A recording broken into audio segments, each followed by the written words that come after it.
Hey guys, welcome to solo ReacTalk. Today I'm going to be reacting to Ross's game dungeon, Deus Ex Invisible Wars, created by Accursed Farms. If you want to check out my previous reaction to Deus Ex, remember the link is at the top there, the video. And if you want to check out the original video as well as Accursed Farms YouTube channel, the links are in the description below. Yes, this is a continuation from my reaction to Ross's game dungeon Deus Ex. Now we are heading off to the second installment of the Deus Ex series of games. This is called Invisible Wars. And yeah, let's start. 3, 2, 1, go. Yep. Looking good.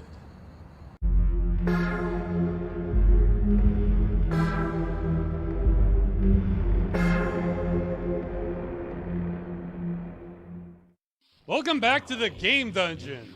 Today we're looking at Deus Ex Invisible War. Now this is a follow-up from the last episode where we looked at Deus Ex, so I'm picking up from there. Here, let's have a quick recap. I haven't seen any other game come close to this. Okay, now on to Invisible War. We start off... He was even using the tranquilizer, dart. Oh gosh, that thing was useless though. With a full cinematic this time, and it's pretty cool. Though we've already crossed some lines before this is even done. Remember how I said Deus Ex has sci-fi elements but grounds you in reality? Yeah, that's gone. What we have now is about a quarter reality and 3/4 fifth element. We have flashy street design, a sci-fi show dress code, flying surveillance bots with a sci-fi'd up display, and a nanite bomb. Sci-fi, sci-fi, sci-fi. Yeah, very sci-fi. I don't really like the cinematic style though. It's a bit weird. Also, because I played the first game, I cannot shake the fact that it's so obvious to me that this is the same voice actor as Walton Simons from the first Deus Ex. I told them to run. That's game creator Tom Hall, and best I can tell, this was his final vocal performance. I think he did a good job, but I'm already thinking that's not who you're telling me it is. It's Walton Simons, damn it. Oh, and I mentioned there was a nanite bomb, right? Now see, this is where I get confused. This is a pretty awesome sequence they have here. Nanite bomb? Because I think they're showing us a gray goo event. That's where nanites replicate themselves endlessly, essentially, turning all available matter into copies of themselves. Oh, I know of this kind of situation. Well, from Stellaris. In Stellaris, when you explore a particular star system, you would find that the entire planet is encased with nanomachines. And a grey goo event happened on that planet, destroying all life, all biological life, even the planet's own physical structure has been devoured essentially by the nanomachines. So yeah, I kind of know about this kind of event. Yeah. Now while this doesn't exist, this is a real sci-fi concept. In fact, this might be more realistic than the flying hoverbots earlier. Except as I understand it, if a gray goo event occurs, that's it. This is already the end of the game. In the cinematic here, Chicago is being destroyed. But if this was the real thing, it would just keep going. Now the good news is this will be contained to Earth. So this wouldn't spread throughout the universe. But yeah, I don't understand why everybody isn't going to be dead within hours.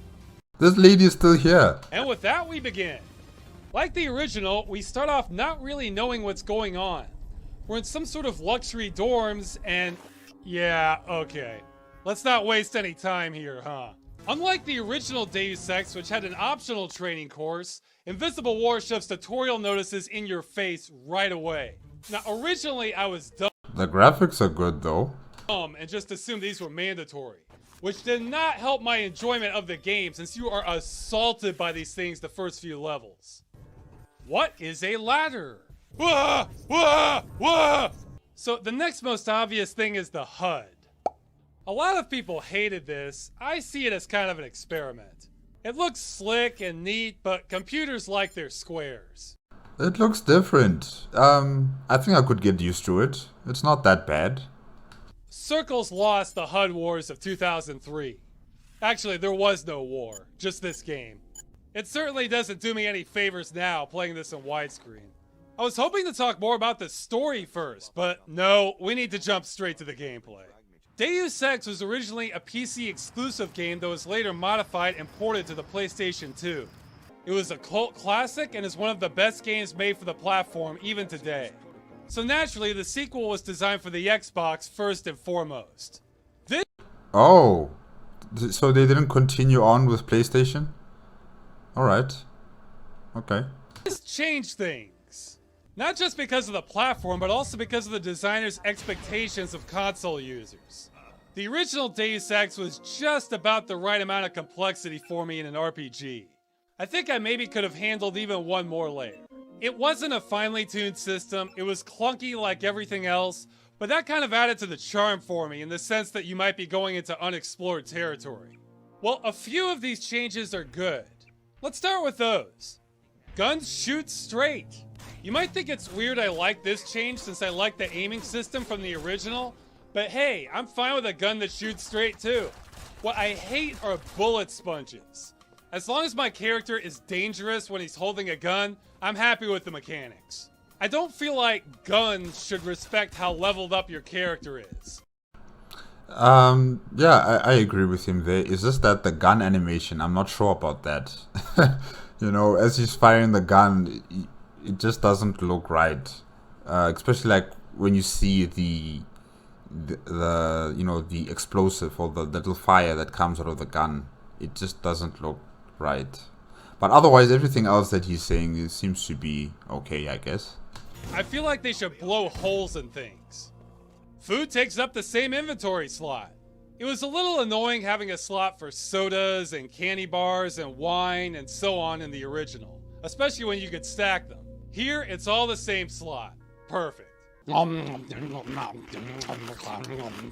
Some augmentations work passively and don't require energy, like strength or flashlights. Now this game loves its teal and will bathe the screen in it whenever it gets a chance, but whatever. Now we have a flashlight that works. So yeah, there's some good changes in here. Yeah. The bad change list is a little longer. Is that their version of R2-D2? First, the cool grid inventory system is gone. Now you have 12 slots, the end. I like the grid system. It reminded me of waffles. No area-based damage. I used to be able to break my legs and keep on crawling. Now it's a simple health bar. They're taking the fun out of being a cyborg. No skills. My character has no skill, literally. Really? They don't have like a skills tree like how they had before with Deus Ex? Okay. And are you still JC? You know, the main character from the first game? Or is this someone else now? Spent all his skill points on his hair. So that's another layer of complexity removed, which means less specialization and less perks as you progress through the game. That's kind of lame for what's also an RPG. And speaking of perks, within half an hour of playing, you get 4 upgrade canisters in the game right away. To put this in perspective, this wouldn't happen in the original game until you're maybe a quarter of the way through, some 6 hours or so. It meant you got excited when you found one because it was a big deal. So things have been chopped up, you know, made shorter. Other things have been released at a far, you know, earlier time in the game in terms of getting bonuses and stuff like that. And, you know, things are just more simplified. I guess maybe they're trying to fit it into a console kind of game instead of it being like a PC kind of game. Yeah. Yeah, this tends to happen really, I think. You know, especially when games have a very successful beginning and then there's a lot of investment in the next installment of the game, and you know, people have bigger and better plans for the game, and then they just model up the true emphasis and idea of what this game was supposed to be. You know, they destroy that dream, they muddy it, and it just comes out looking like something that's not what it was envisioned to be, especially like from the first game. So yeah, it's tricky. It's tricky for some game companies to create a very successful and very respectable part 2 of a franchise. Yeah. Nah, screw that. You haven't eaten dinner yet, but here's all your candy right now. Chunky text. I think this one actually affected the quality of the writing to the game. What's with the eyes though? That lady, she was like opened eyes like this. Oh gosh, okay. Now, longer doesn't always mean better, but Deus Ex made pretty good use of its length. I mean, this is the game that was quoting Thomas Paine and debating the role of mankind in civilization and the function of God. But now, this is the maximum amount of text you can have on the screen before having to scroll. How does this not encourage shorter writing? I haven't analyzed it, but I think this shortened a lot of conversations too. I would estimate maybe 15-20%. Him too, he also has those big eyes, like, you know. This is Deus Ex Twitter edition. For a game that had a strong narrative, this is not cool at all. Simpler lockpicking. In the original, you used lockpicks for conventional locks and wireless hacking tools for decrypting electronic locks, and a skill system related to each. This made you think more about how you wanted to infiltrate an area. In Invisible War, you use magic wands to cast spells of unlocking, like in Harry Potter. Hello, Humara. Hello, Humara. Universal ammo. I'm sure gun enthusiasts will love this one. No longer do we need shells for our shotgun, or 30-06 rounds for our sniper rifle, or even missiles for our rocket launcher. No, now it's all one happy ammo resource. In the original, you would usually find ammo where it made sense. So private mercenaries and military were more likely to have submachine guns, whereas regular police would have pistols. Not only is universal ammo taking us farther away from the realism, it's almost beyond science fiction, getting into the realm of fantasy. The only explanation I can think of would be these contain nanites which would build your rounds on the fly. But if we have that kind of technology, we could build anything. It would be like having replicators from Star Trek. I think the reason why the rest of the world doesn't have this kind of technology, or why it's not really applied, is because probably the companies that manufacture these things manufacture them specifically for war. You know, like in Deus Ex, they were discussing about companies that were funding politicians and their hold onto power, making sure that their businesses continue to have business and to be having that kind of investment and income from working with governments that they support or the politicians that they support. So probably a company here also has that type of support, and they just make sure that they create nanomachines or this universal ammo specifically meant for war and never to be used for like public civilian use, or to create nanomachines that can create anything and everything that humanity might need. They still want to control the world through their military industrial complexes. Yeah, I don't know. That would change the face of the entire world, not just make your guns easier to load. The closest thing I've seen to universal ammo was in a science fiction show where this guy built a gun with a constricting barrel that would adjust itself to the size of the round.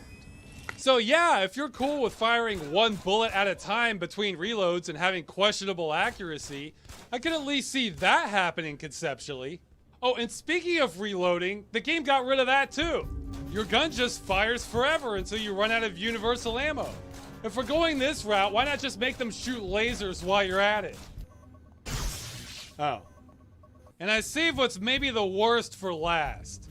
Because this was designed for the Xbox, which had 64 megs of RAM, and because they were trying to push the graphics as hard as they could, this came at the cost of map size. The memory just wasn't there for it. The graphics were simple, but Deus Ex had all of Liberty Island. It had large air terminals. See that crane off in the distance? You get to walk and climb all the way over there. In Invisible War, we get our globe-trotting missions again, but now every single level is either claustrophobic or else shrouded in fog. This changes the feel of the whole game in a bad way.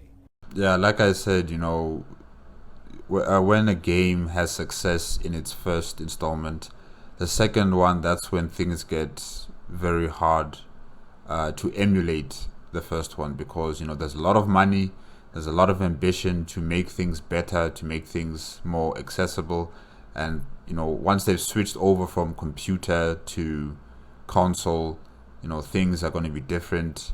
And here it is, you know, they've chopped up everything, they've cut everything, they have made the game seem smaller compared to the first one, and you know there isn't a lot of discussions, there isn't a lot of text to read anymore, that as Ross was just highlighting. And yeah, it's just a different feel to it compared to Deus Ex, where Deus Ex was made out of passion, if I can say that, but now Deus Ex Invisible Wars is made more for corporate objectives that need to be complete, I think. Yeah, it's sad, but this is what happens, you know, when games become very successful. Now, if I was playing a game in a giant spaceship or a mining shaft, this would be fine. But these are cities I'm supposed to be exploring. Here, look at the hub area for New York in the original. That's a decently sized area before I run into a level load. Now let's compare that to Seattle here. Level load, alley. Level load, coffee shop. Level load, yeah, that's it. We've seen downtown Seattle now. It's a wondrous alley of a city. This kneecapped the game. Honestly, this is a trend that has persisted a really long time in the game industry, and I hate it. See, big game developers need the shiniest graphics possible so they have screenshots they can show off. That is still true even today, you know. The latest games that we have nowadays, yes, they have the best graphics, but that's not what we're here for. Well, that's not what I'm here for. I'm not here for the best graphics, you know. If you just tell me the best graphics without a proper storyline, without an experience that is expansive, you know, and deep in it, then I just won't enjoy it, you know. Because really, I'm not here just for graphics. Yeah. But they're overreaching, because then on a console, they have finite resources they can devote to everything else farther away. One of my favorite examples of this is Far Cry 3. At E3, they showed off a lush jungle, had great atmosphere. Then the actual game comes out and they've removed half the foliage. This totally changes the atmosphere of the game. I'd rather they just drop the polygon count in half and give me my damn jungle. Now, I know I'm the minority, but I'd rather have Deus Ex 1 graphics if it means I can have more fleshed out worlds. But they can't do that because they need their shiny screenshots. I get sick of this front loading. It's happening less now since we have more power, but it's been No, it's still happening. It's still happening. slow to die. Big games almost never want to compromise on visual quality so that they can have more consistent worlds. Invisible War is one of the most extreme examples of this sort of thing. This game was simplified and dumbed down in the name of consoles. Individually, most of these changes are tolerable, but altogether, they come across as an absolute shock compared to the first Deus Ex. Like, when a game enters into like the console wars, if I can say that, between Xbox or PlayStation, you know, I don't want to say that games are dumbed down, but they are configured in a way that can be packaged for that console, you know, and they make it a bite-sized enjoyment for the player. And you know, with computer games, you know, you're sitting here, you are going to be sitting here for hours, reading information on whatever game that you're playing in, and I don't know, like, there's just more freedom, more accessibility with the computer than with the console. With the console, it's very constricting. They have to meet a certain threshold or standard for the game to operate and stuff like that. But with the computer, it's a bit different. It's completely different, in fact. So yeah, they just configured the game just to fit for the console, and they made it much more consumable for the consumers who play games on their consoles, because they are different than to those who play on the computer, I think. Yeah. The irony is that the core gameplay is still there. It's like you're expecting an intricate Lego set and instead get a box of Duplos. You can't even argue they're not functional. They do indeed stack on top of each other. That's really where Invisible War is taking us. This even shows up on the box covers. The original Deus Ex had a cool cover. To me, looking up at the lights says the character is going to encounter some new knowledge or maybe aliens. There's a cityscape and helicopters in the background, so it makes me expect some sort of story or adventure. Now how about Invisible War? Oh yeah. Typical. Show the gun. In the future, I'ma bust a cap in your ass, yo. Then I'ma go gel my hair. And on that note, let's take a look at the story. This is not JC though. Yeah. Oh, Alex D. Okay. Let me just write your name. Alex D. But why are their eyes open? Like, it's weird. It's really weird. It's kind of reminding me of Mass Effect Andromeda with that kind of face animation. This game takes place 20 years after Deus Ex. The original had 3 endings that were all weakly portrayed. You could either blow up the internet, merge with a sentient AI, or else let the Illuminati take over. I still don't get that part about blowing up the internet, I don't understand that. Because the internet is not in a fixed area. It's not like housed in a building and that's where all the internet is. No. So that was a bit weird for me there. I just accepted it as it was, from Deus Ex. I didn't really complain about it. But yeah, it was weird. Well, Invisible War was afraid to commit, so they decided, let's do all 3. JC merged with the AI, which caused... That is unfortunate. They should have learned from like Mass Effect. Oh, well, I don't know if Mass Effect 2 came out when Deus Ex Invisible Wars came out. I'm not sure, but I don't think so. But they should have done something similar to what Mass Effect done, In Mass Effect 1, you had your choice whether to save the council or to let them die, and that decision that you've made there and all other decisions in the game are then crossed over into the second installment of Mass Effect 2. So they should have done something like that as well with Deus Ex Invisible Wars, Shush, cell phone. So they should have done something similar to that. And then, the 3 options that you've chosen, then you'll have like a, different storyline for whichever option you chose from the first game. But I guess maybe that would have, taken up a lot of space on the disc, on the, the game disc, and probably the Xbox wouldn't be able to play the game. Yeah, I'm not sure. But they should have done something similar to that, with what Mass Effect did.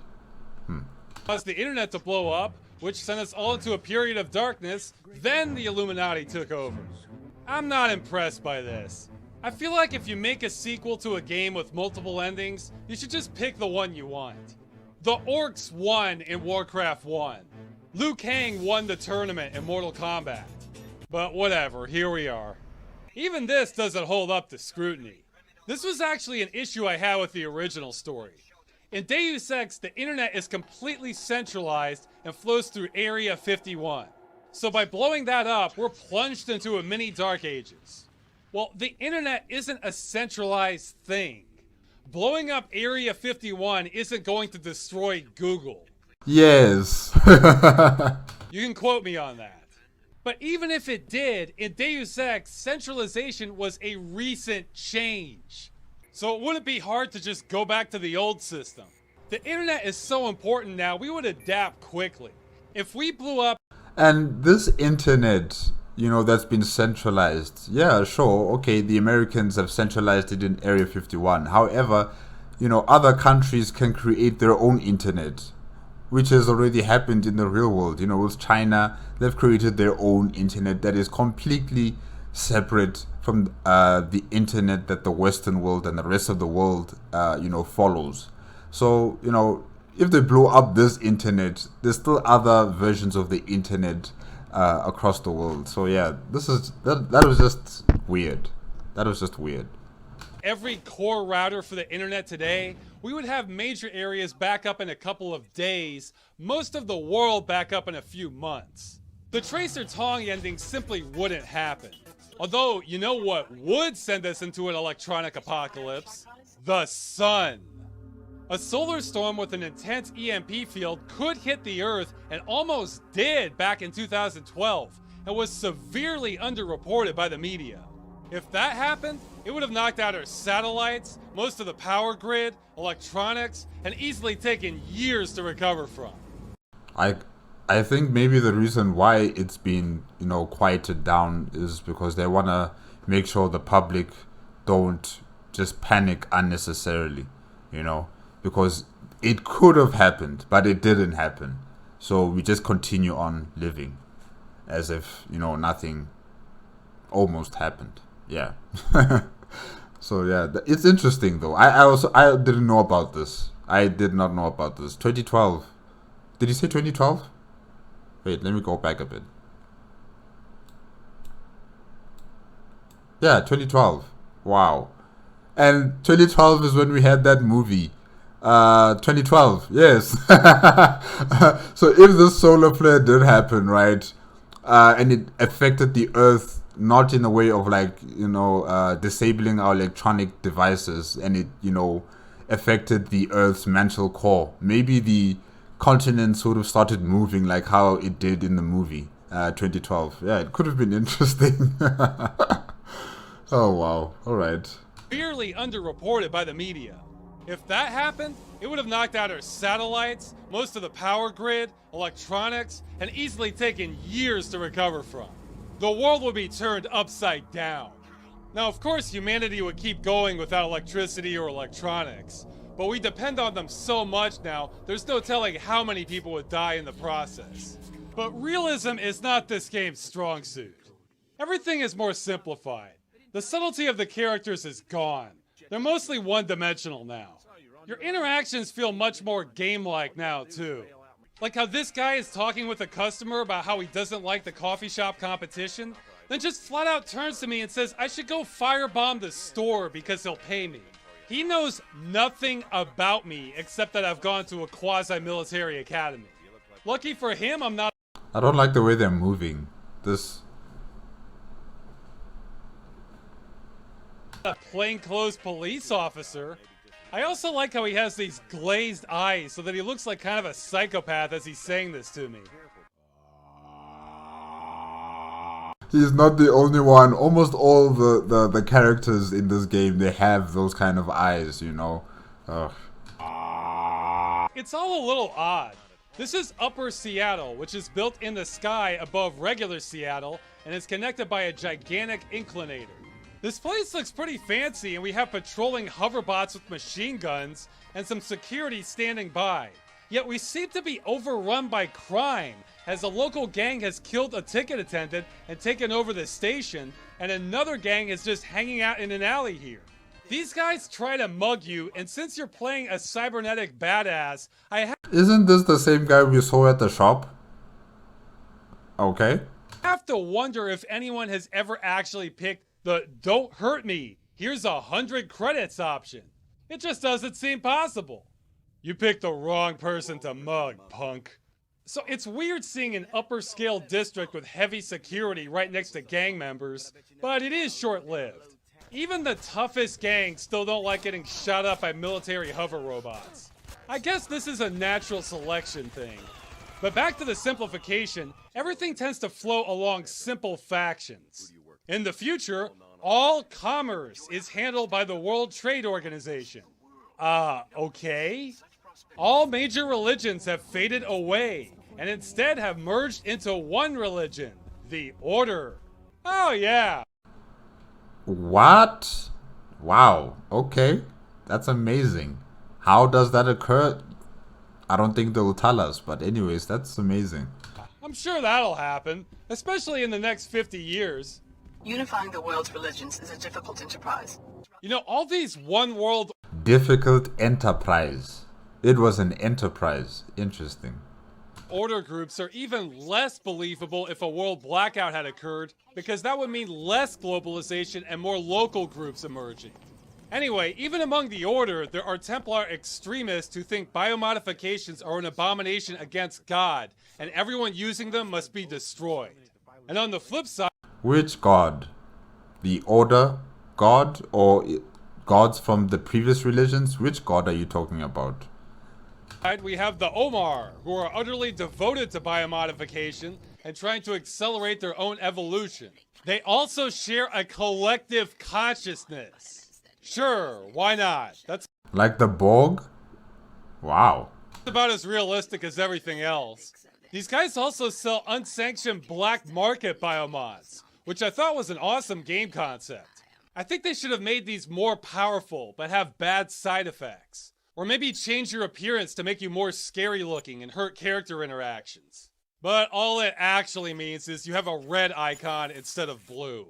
I kind of have to judge this game by different standards than the original, because we're so detached from reality by now, it's not giving me a Deus Ex feel anymore. Yeah, that's right. Step into the teleporter. This actually reminds me of an episode of Star Trek. Not the ones where they find some anomaly in space, but the ones where they land on some planet where the people there are mostly like us, except they have an exotic society and value systems that they have to figure out. I like penguins. So by Star Trek episode standards, I'd say the story and writing actually isn't that bad. Even pretty good by game writing standards. Even though it's shortened, a lot of the dialogue still has a good feel to it. You know my name. I better know a lot more than that if my code is going to be regulating protein synthesis in the cells of your body. It's still mostly pulp situations you see in a lot of RPGs, but it's above average. Why so hostile? I'm not evil. I think that may be the best performance I've ever heard of someone saying they're not evil. Let's look at the music. Deus Ex had some damn fine music. Sure, it sounded a little clunky in spots, but it has just beautiful themes in it. In Invisible War, almost everything is just sort of pleasant, faded ambient music. It's almost like someone is practicing a better song a couple rooms away and you're recording that. I think this music is generally nice, and is the sort of thing I would want to hear if I was playing a game where I'm flying a ship in deep space, but I also think it's clearly a downgrade to what came before it. I think it's the type of music that I would listen to if I was, playing something like Skyrim. Yeah. You're walking in the forest and you'd hear music like this. Or maybe like a futuristic type of Skyrim kind of open world game. Yeah. Definitely it would work there. Probably, yeah. It's very peaceful though. It's so relaxing breaking into this executive's apartment while he's away and pillaging everything he owns. This is actually a trend I've noticed where more modern games seem afraid to have an unconventional or more expressive soundtrack. This is a generalization, of course, but it's like almost every game with a big budget wants a generic symphony orchestra or ambivalent electronic music like this, rather than go for something more memorable. Nowadays, you usually have to go to smaller games before you find more creative music. Hey, I'm not going to complain, I'm not going to complain about that because, I have Mass Effect 1, 2, and 3, and their music is all having, the orchestra, instrumental kind of music, and they also have the electronic house kind of music, especially like when you're in Afterlife or Eternity, the clubs in Mass Effect 2, or the lower region of Afterlife, they have such good music, you just want to dance to it. And then you also have the main theme music when you enter into battle with the collectors, or when you press the start menu, opening screen of the game. All that music was epic. It was all orchestra kind of music. It was amazing, really. So I have no qualms or problems with games that focus on that, as long as it's good and it's enjoyable to the ears, I'm there. You know, other types of music are also welcomed, so I don't really have an issue, really. Yeah. This game did introduce me to the band Kidney Thieves, however, which I kind of dig. They present their music as pop star music from the future. We can only hope. It sounds like one of those 2003 sci-fi TV shows, you know, like something like Andromeda Ascendant. Yeah, they would play music like this if you're entering into a club or something, and then you'd hear music like this, definitely. Now, I've been saying a lot of negative things about this game, but there is one aspect about Invisible War that I think far and away surpasses the original, and is the #1 thing I missed from playing Deus Ex 1. Ragdoll physics. The first game to use ragdoll physics was apparently Trespasser from '98, but I don't think we saw a second game using it until years later. Well, Invisible War was one of the earlier ones, and by God did they make good use of it. It's lost a little of the novelty nowadays, but seeing enemies slump over realistically is such a bonus. They still use it in Deus Ex Human Revolution. Some of the people that, you know, Adam Jansen has to kill, you know, once they're dead, they just start flying around. Their bodies start flying around. So yeah, the game mechanic is still in use in the Deus Ex games. Well, I don't know about the most recent one, but definitely in Human Revolution it was there. And it was really enjoyable. Very, very funny. Just watching people just flying into the air like that. It was crazy. I think it's one of the best technological developments for first-person shooters. And Invisible War takes that to new heights because you can of course pick up the bodies and move them. I can't even explain why, but I became obsessed with stuffing bodies into dumpsters. Even now, it's so satisfying to just fling somebody over a railing. This also became a great incentive to get the strength upgrade in the game. Then you can really fling those suckers around. Yeah, in you go. I love games that involve you hiding bodies from the authorities and watching people freak out if they see you. I would love to see more games where you're secretly disposing of bodies and trying to stay cool in the meantime. Hello, officer. Quiet night tonight, isn't it? Not many people on the street. Yeah, the streets are clean. Clean. This is the one aspect of the original Deus Ex that's rough for me to go back to. And back to negative things. While I'm talking about Deus Ex, I'd like to mention that at no point does Deus Ex give me Uncanny Valley feelings. They look like action figures or something. It's dated, but it works, at least in my mind. Invisible War isn't quite as lucky. While I like the intense psycho look some NPCs have, the main character seems to have less detail than everyone else. Look, her eyes are actually modeled, mine are just a texture. Why would you have less detail on the character that's going to be in almost every conversation? It looks even worse if you play as a woman instead of a man. Her eyes seem to be not quite aligned. I can't get a reading on this face at all. Yeah, one is going like this and the other... Okay, that's interesting, I guess.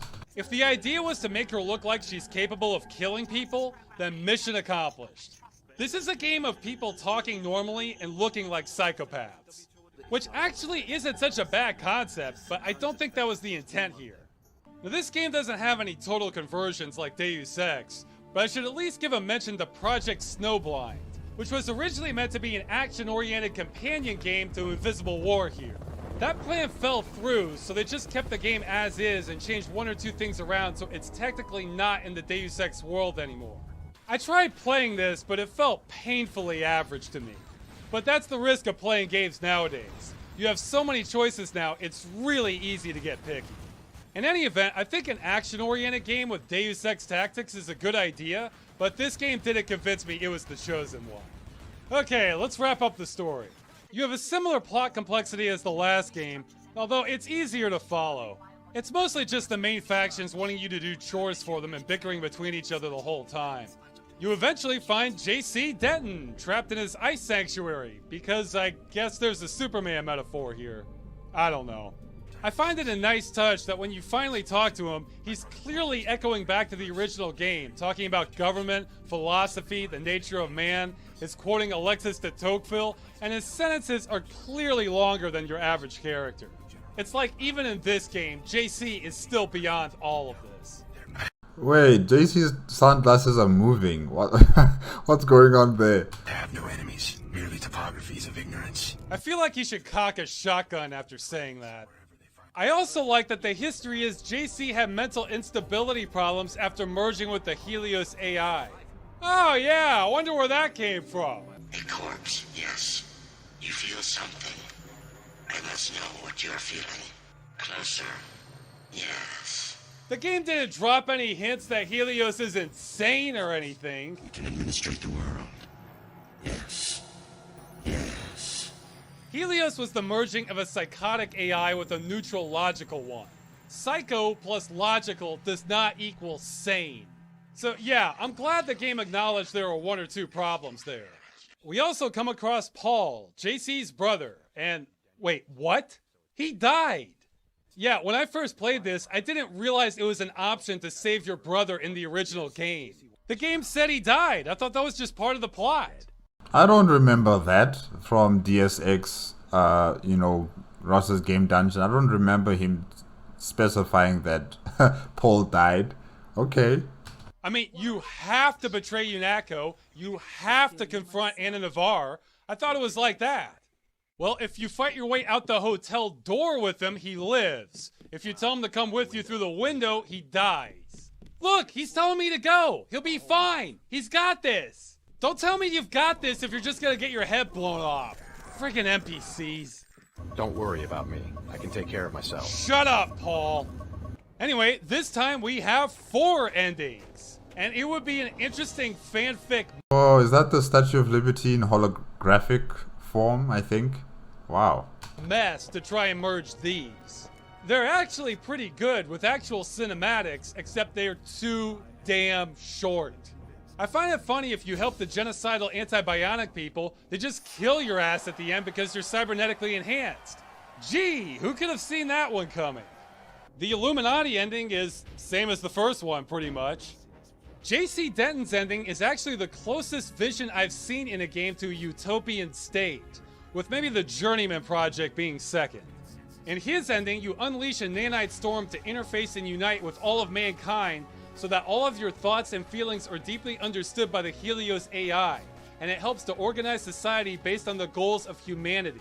So not a collective consciousness, you would still be you, but an impartial AI that understands all of humanity better than itself and acts as an overseer free of human ambitions and downfalls. The Borg and the Borg Queen. Yeah. That sounds like some good sci-fi. And again, a utopian state. Assuming Helios isn't insane, which they say it's not anymore because they patched it, but it still does that creepy yes thing after some of its sentences. Let us understand and be transformed. Yes.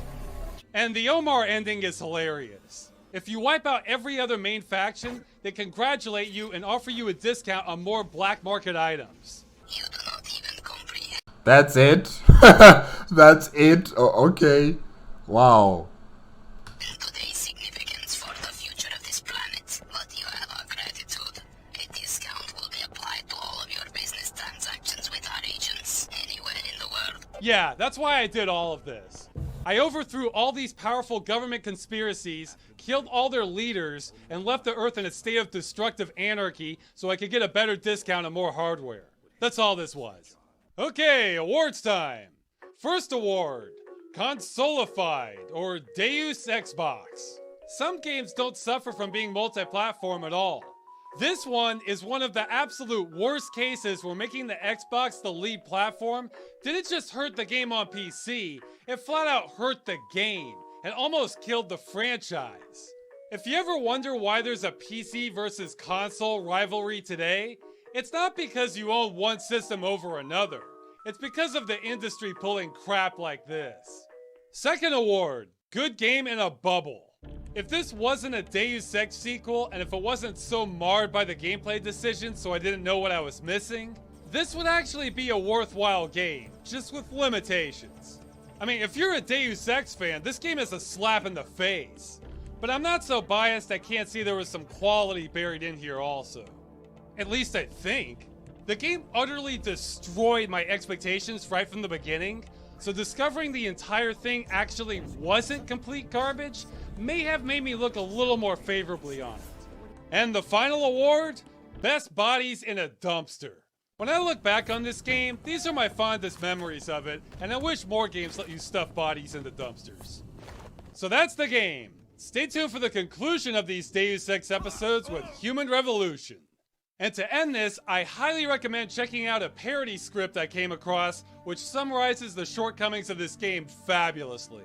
I especially like how they point out that a bomb destroying all of Chicago completely undermines the title. And they're right! That would make this the largest terrorist attack in the history of the world. Invisible War, my ass!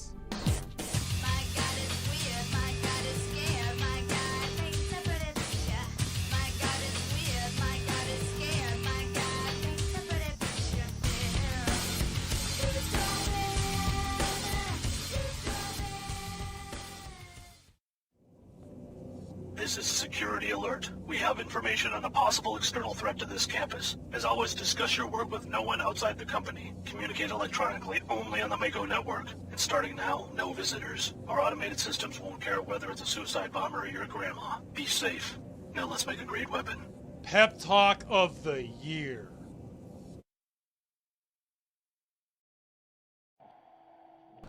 Okay guys, that was Russ's game dungeon, Deus Ex Invisible Wars, created by Accursed Farms. Yeah, I'm not sure I'm quite impressed with the game. It is much of a deviation from the first game in terms of the conspiracy theories, the various factions, and you know, what are they trying to do, and it relating closer to reality, you know, in our reality. It's very futuristic compared to the first one. And yeah, the nanite explosion that we saw in the first part, like, I don't know how does it connect with the rest of the game really.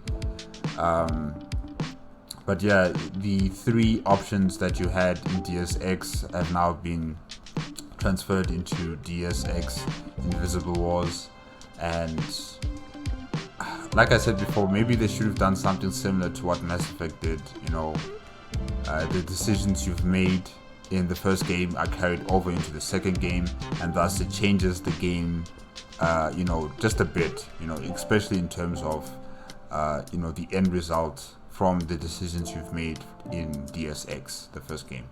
So probably they should have kept to something like that instead of just bringing all the choices into Invisible Wars. And yeah, the music was okay, it was okay. The gameplay also looked alright, the graphics looked nice. However, the gun, you know, when you shoot a gun, it just doesn't feel right. It just doesn't even look right. It doesn't look right, I should say that. Yeah, it doesn't look right. But yeah, like Ross said, that, you know, this game seems to have been cut up into pieces compared to the first game, and the storyline is not as rich and as deep and as developed as Deus Ex. You know, in Deus Ex we had to think about, you know, these certain things that are affecting that world, and you know how it also relates to our world. But in this one, there's a disassociation with that. You can't really connect with it because they're so far into the future in terms of the technology, in terms of what they're doing, that it's completely unrelatable, you know. So yeah, I'm not really sure about that. Especially the part about, you know, unifying all the religions into one, destroying the internet. Please. So yeah, it just didn't really feel like the Deus Ex, the first one. But it is a Deus Ex game, and yeah, it was okay for what it was. It was okay. But guys, I guess that's it for today. Remember, if you want to check out the original video as well as Accursed Farms YouTube channel, the links are in the description below. If you like my reaction, please give me a like, comment, and subscribe to my channel. Click on the notification bell if you want to be up to date with my latest videos. and I'll see you guys next week with another episode. I think it's going to be dealing with Human Revolution. Yes. So Ross's game Dungeon, Deus Ex, Human Revolution. Yes. Okay, guys. Bye bye.